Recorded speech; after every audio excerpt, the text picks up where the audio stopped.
de la production et de la distribution de l'eau potable, celui-ci est encore plus notable dans le domaine de l'électricité, où l'application de la loi de la libéralisation ne pose pas un problème. Pour ce qui est du projet Grand Inga, les financements sont en passe d'être bouclés avec plusieurs développeurs et off-takers.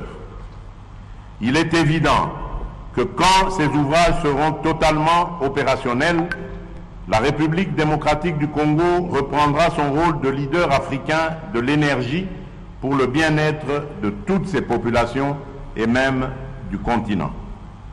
À ce jour, j'ai l'avantage de vous annoncer que l'autorité de régulation du secteur de l'électricité, ARE en sigle, et l'Agence nationale d'électrification et des services énergétiques en milieu rural et périurbain, ANSER en sigle, sont pleinement opérationnels depuis la désignation de leurs animateurs. L'ARE veillera à ce que la libéralisation du secteur de l'électricité se déroule aussi bien, efficacement que dans l'ordre.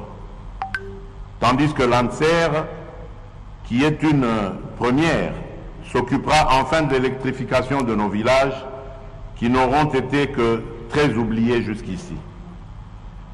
La stratégie choisie est de trouver rapidement des moyens pour la construction des micro- et mini-centrales hydroélectriques et solaires, de manière à fournir de l'énergie aux principales grandes agglomérations et aux chefs-lieux de tous nos territoires. Bientôt, il en sera également ainsi pour la loi sur l'eau dont les mesures d'application ont fini